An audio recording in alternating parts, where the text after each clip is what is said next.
fiance.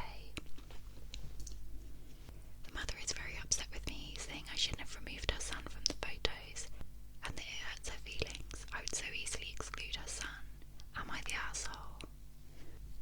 I quickly just read some of the comments, and the only reason the other mum found out that she'd photoshopped her is because she put it as a profile picture.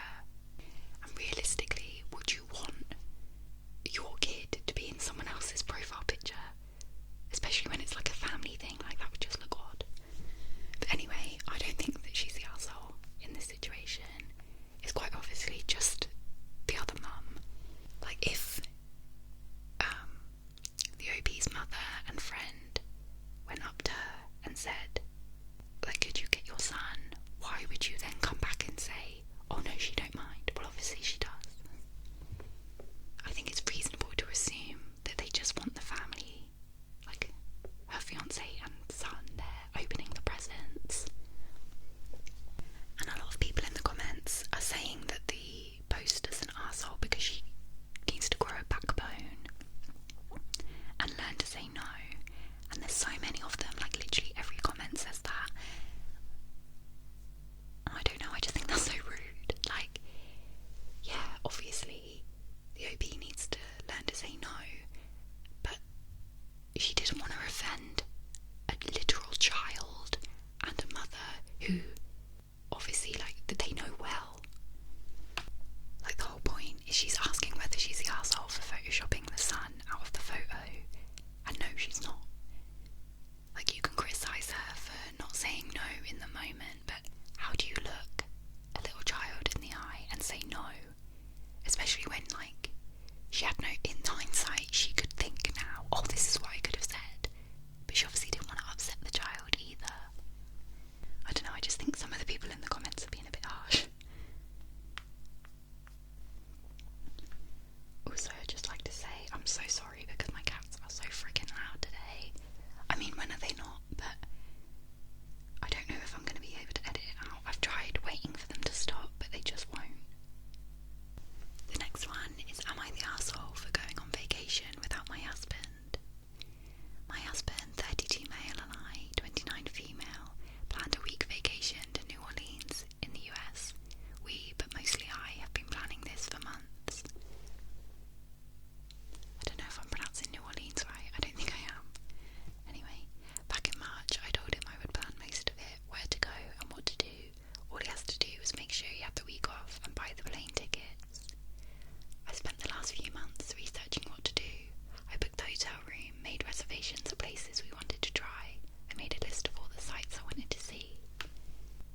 Besides the house we currently live in, I still own a beautiful apartment in the same city that I usually rent out, but is currently vacant.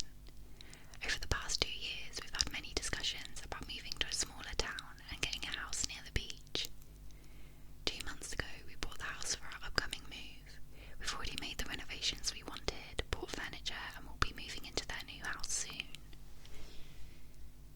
Since we won't be living in this city anymore, I didn't see a reason to keep the house we currently live in and sold it without notifying my wife. Considering it's solely my asset, I didn't see the need to inform her in advance. Plus, selling and buying property is always a stressful process. On the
awful character.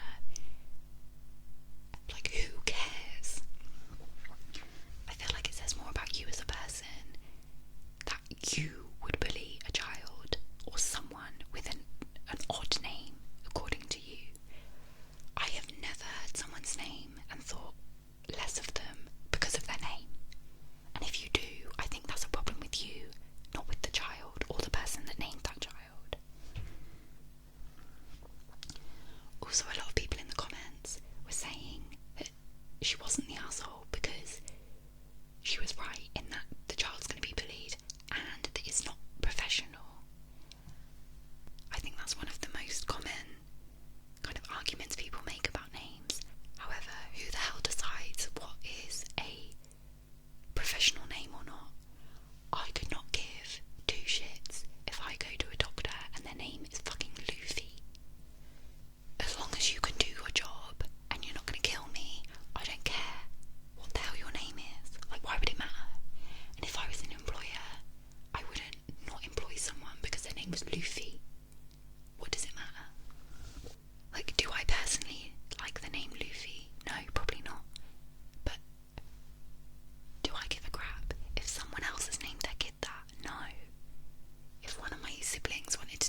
goes wrong, they're potentially going to feel like they can't wake you up because you're an arsehole. I don't think I've never really spoken about this before, but I grew up with a controlling, pretty fucking abusive mother, and limiting screen time to 2 hours a night is pretty fucking generous, in my personal opinion. And I don't necessarily think limiting screen time is a bad thing, because it's not just the whole like go outside, have a normal childhood, but it is also protecting your children from what they might come across on the internet. I was on the internet probably about 12 or 10, which are the age of the oldest 2 kids in this post, and I saw things I should not have seen. And with the state of the internet now, like, I do think parents limiting minors on the internet is a good thing. I feel like he's kind of trying to portray her as his controlling mother, when realistically it really just looks like she wants to be a present mum, and she wants her kids to have the best childhood that they can have. Like, she wants to take them places, she wants to be up when they're going to school, like, she wants to say goodbye to them. Like, how can you criticise her for that? I definitely think he's the arsehole. The next post is, am I the arsehole for giving my son non-vegan food behind my wife's back? I am 32 male and my wife is 33 female. We've been married for 8 years and have a 12-year-old son together. About 6 years ago, my wife decided to go vegan. She was sent the documentary Dominion by a vegan friend of hers, and ever since said non-vegan food is revolting and refuses to eat it. After a long conversation, I agreed to go vegetarian and be vegan in the house and around her, which she was happy with. She also decided our son should be vegan, which after seeing a dietitian I also agreed with. Things have been fine with this arrangement until a few months ago, when I began finding wrappers from a non-vegan candy and even burgers from McDonald's in my son's school bag, which he had been buying with draw money. I had a conversation with my son, and he confessed he felt lonely and excluded eating vegan around his friends, and that they always had much better candy than he did, and it wasn't fair. I decided I didn't want him spending his pocket money on snacks and throwing out the vegan snacks we actually brought him instead of buying games, etc. It made no sense, but I also know the way my wife feels about non-vegan products. So I began buying my son what he wanted on our way to football practice instead. Long story short, my wife recently found out what has been going on and completely flipped out. She called me an animal abuse enabler and a few other names and said I was corrupting our son. Now she's not speaking to me. Our son panicked and told her I'd bought the snacks for him and he didn't know they were vegan. I don't blame him for that, he just doesn't want to be in trouble with mum. Am I the arsehole here? No. If it was for some dietary reason, then yeah. But if it's just a personal choice that she has made and has now made the decision for everyone else in the family,